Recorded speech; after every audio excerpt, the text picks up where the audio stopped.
we're living in. Let me tell ya. Well, it's a world that man can eat at all. When things are big, that should be small. Who can tell what magic spells we'll be doing for us? Premier entretien de l'année avec Marc Ferzel. Marc, c'est un plaisir de t'avoir là pour la page du FC7. Et tout d'abord, meilleurs vœux. Merci beaucoup, meilleurs vœux à toi aussi. Merci Marc. Et on va revenir juste avant ton arrivée au FC7, si tu veux bien. Tu nous racontes tes débuts de Mulhouse jusqu'au FC7, si tu veux bien nous raconter. D'accord, je vais essayer de faire court parce que l'histoire elle est assez longue quand même. Donc voilà, je suis parti du FC Mulhouse, on a eu dépôt de bilan, je suis parti juste à côté de chez nous en Suisse au FC Bâle, qui est en première division. Tout se passait bien, j'aurais dû avoir mon premier contrat pro normalement là-bas. 2 semaines avant, je me blesse, pubalgie. Donc on diagnostique que je ne peux pas jouer pendant au moins 6 à 8 mois, donc je me fais opérer là-bas. Je me remets en forme, tout va bien, changement de directeur sportif, viré sur le champ en décembre. Donc après je suis parti à l'essai au FC Sochaux, où j'ai signé un contrat amateur pendant 6 mois. Donc j'étais 1 mois à l'essai pour avoir un contrat d'amateur. J'ai joué avec la réserve, pareil, ça se passait bien, mais bon, j'ai pas convaincu soi-disant les 6 mois pour avoir un contrat pro ou stagiaire pro encore, parce que j'étais jeune à l'époque, j'avais 18 ans. Et donc après on m'a proposé de faire un essai à 3, et ça s'est super bien passé d'entrée. Alain Perrin, on était une vingtaine à l'essai, Alain Perrin m'a pris, il m'a dit c'est le moment, donc il m'a donné mon contrat de stagiaire 3 à l'époque c'était encore. Donc là-bas tout se passait bien pareil. Alain Perrin, au mois de mars, il convoque mes parents pour me dire comme quoi c'est bon, Marc il va passer pro, on a un contrat de 3-4 ans pro qui l'attend, donc qui s'inquiète pas, donc nous on était super contents. Et finalement Alain Perrin part à Marseille, Jackie Bonnevet arrive, mais il dit Alain Perrin, moi je peux pas te faire signer si je pars, mais t'inquiète pas, je vais passer le mot à Jackie Bonnevet. Et Jackie Bonnevet en plus qui est un ami de mon père, parce qu'il le connaît, il joue à Sochaux. Donc on se dit bon normalement il ne devrait pas avoir de problème quoi. Et Jackie Bonnevet il dit moi je viens, je peux pas prendre cette décision là, je le connais pas, voilà. Et c'est là où j'ai décidé, j'ai dit je rentre chez moi à Mulhouse. Tout était prêt pour rentrer en CFA. Et on reçoit un appel et on dit Albert Rust vient faire entraîneur à 7 et il a besoin de joueurs. Donc je viens faire l'essai ce jour-là. Et je me rappelle plus, c'était un petit village où il faisait vachement chaud, il y avait 35-40 degrés, c'était la folie. Et pareil, je fais un très bon match. Et tout le comité, le coach, tout le monde a voulu, direct. Donc, et moi, franchement, de suite, je me suis senti à l'aise. D'ailleurs, je n'oublierai jamais, mon premier match, c'était avec Cara. Lui, il jouait stopper, droit, et moi, j'ai joué à droite. Donc, ça s'est super bien passé. Et là, l'aventure sétoise a commencé. Et là, tout s'enchaîne au FC7. Dans un club modeste, de milieu de tableau de national, tu t'imposes, tu deviens un titulaire indiscutable.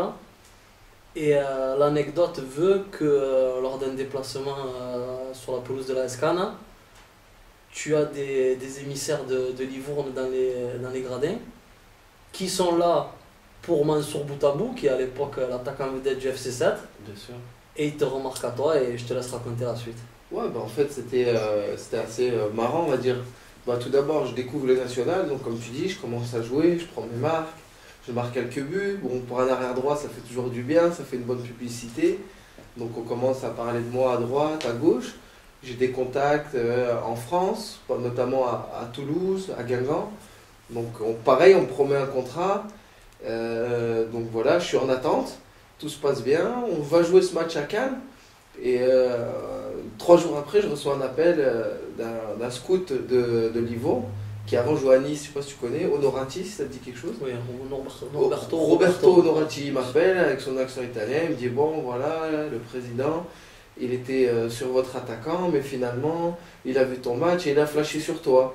Je vous invite, toi et ta famille, pendant 3 jours en Italie. Donc on est parti pendant 3 jours en Italie. Et tout ce qu'on a vu là-bas, la ferveur pour le foot. Et pourtant, c'était pas un grand match. On a vu Sienne-Livourne, mais tu as senti que vraiment les gens ils vivaient pour le foot. Et nous, ça nous a fait rêver. Tu n'as pas hésité au moins de signer là-bas? Et au contraire. L'étranger te faisait pas peur? C'est pas ta première, tu avais joué à Bâle, mais bon. Ouais, c'était à la maison à Bâle. Mais c'était ma première expérience à l'étranger. Franchement, ça m'a pas fait peur. Mais en fait, quand je me suis rendu compte qu'en France, en plus, j'étais le fils de quelqu'un qui a joué en France. Et moi, je voulais être Le fils tout court, tu vois, celui que voilà, il n'y a pas besoin d'avoir un nom ou pas de nom, tu vois, parce que souvent ça m'a mis beaucoup de bâtons dans les roues, Qui tu vois. réussit juste par rapport à ses performances. Voilà, et moi ça m'a mis beaucoup de bâtons dans les roues d'être le fils d'eux, tu vois, et c'était difficile même quand j'étais plus jeune à porter, tu vois. Donc moi je voulais me faire mon nom à moi tout seul. Et donc j'ai eu cette opportunité-là, j'ai pas hésité une seconde. Donc voilà, on a signé en Italie, en 2 jours, c'était signé, c'était réglé. Tu connais, on va dire, 4 premiers mois vraiment délicats. Oui. Tu n'es quasiment pas dans le groupe, tu joues très très peu. Tu as 2 doigts de partir. Et tu profites de la blessure d'une suspension du latéral de Livourne. Tu rentres dans l'équipe, tu la quittes plus. Vous accédez à la Serie A. Et ensuite, c'est une trajectoire de folie. Tu joues contre les Thuram, les Trezeguet, les Shevchenko, les Kaka, les Totti. Ouais, bah en fait ce qu'il faut pas oublier c'est que... Tu marques un but à Buffon. Ouais, bah en fait quand j'arrive, donc comme tu l'as dit, tu l'as très bien résumé, j'ai pas joué du tout en fait les 4 premiers mois. Et après donc une blessure, j'ai joué, mais on a accédé à la Série A et ça faisait 50 ans que le public de Livourne ils attendaient ça. Donc le dernier match qu'on avait, c'était pour valider notre ticket.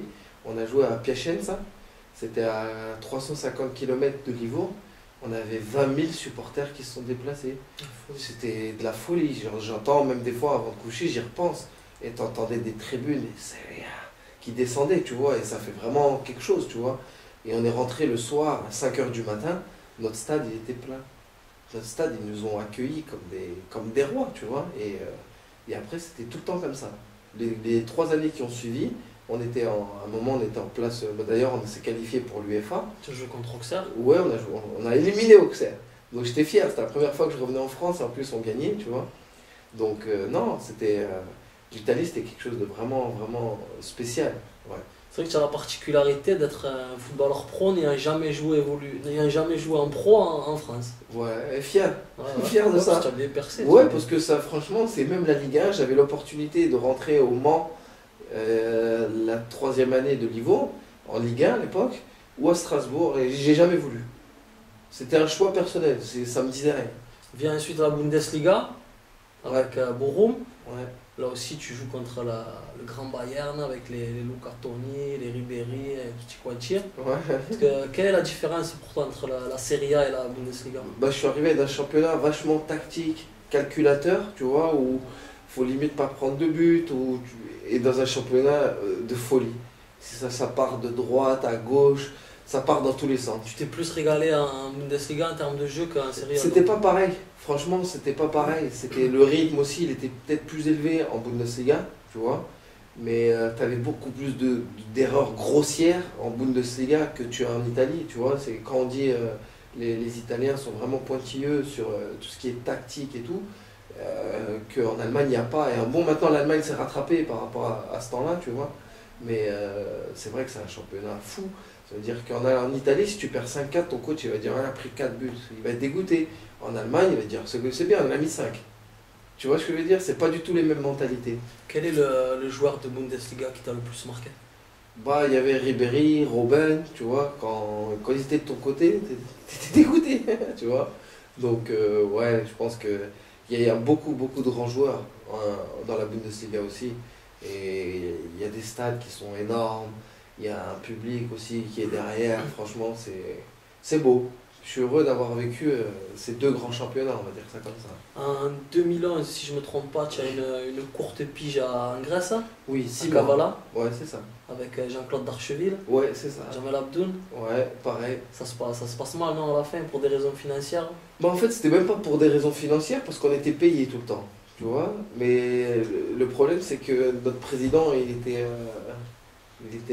on va dire ça comment, pour pas être vulgaire. Bah, il faisait des choses bizarres, louches, tu vois. Et donc, il était obligé de résilier les contrats à tout le monde. Et franchement, il était très correct, même avec moi. On a résilié le contrat à l'amiable.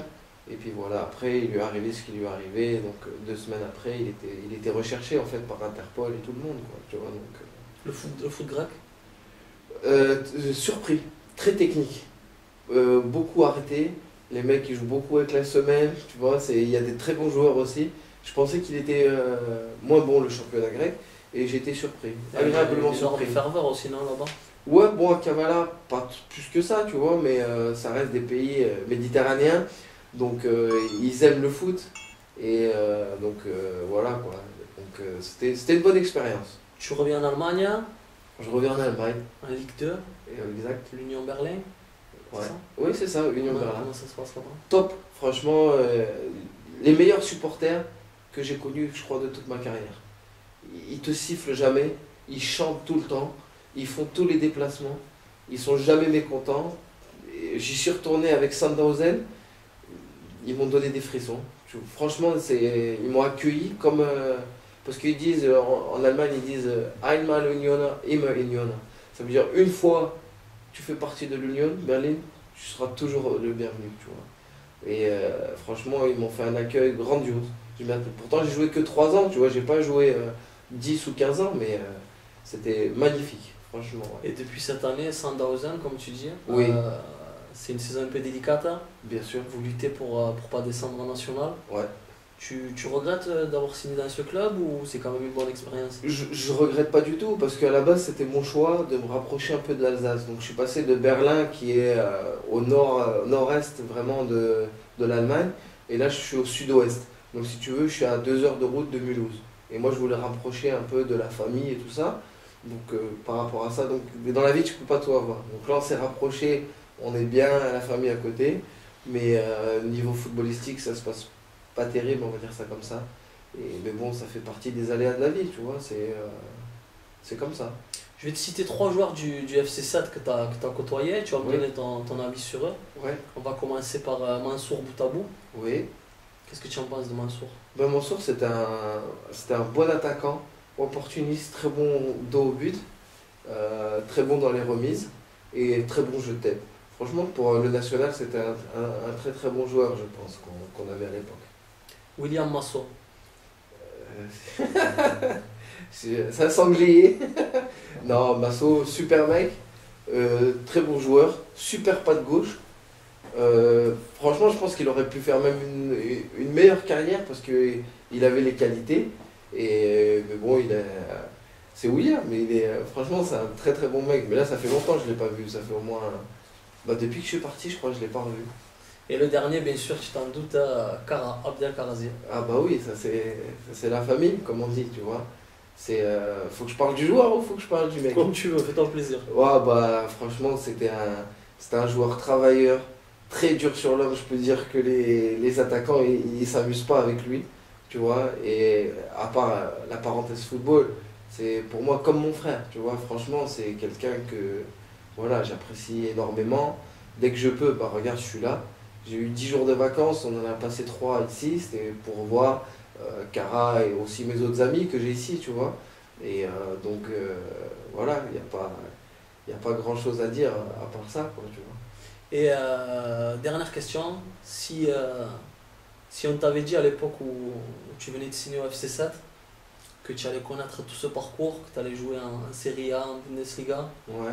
est-ce que tu aurais rayonné de la personne ou toi-même tu croyais encore en cela capable? Bah, écoute, moi je veux pas. Tu sais, quand j'avais 15 ans, je suis rentré dans un lycée professionnel, tu vois. Et à la mi-temps, on jouait au foot avec les chaussures de sécu et tout, tu vois. Après être sorti de ma 3e. Moi je leur dis, les gars, vous inquiétez pas. Moi je serai footballeur. Mais c'était pas pour être arrogant ou quoi, mais je savais. J'étais convaincu que je pouvais y arriver. Je regardais à l'époque la D2, je voyais les clubs. Il y avait encore à l'époque Valence, Alès. Je dirais, au pire, je trouverai un petit club dans le sud, tu vois. Et moi, j'étais persuadé que j'allais y arriver parce que déjà, mentalement, j'avais vraiment envie et je faisais tout pour aussi, tu vois. Après, c'est sûr qu'il faut à un moment donné le facteur chance, tu vois. Mais la chance, elle se provoque. Elle n'arrive pas toute seule, tu vois. Donc, si tu m'avais dit ça à l'époque, j'aurais dit, ah non, quand même pas, tu vois. Mais je pensais finir footballeur depuis le début.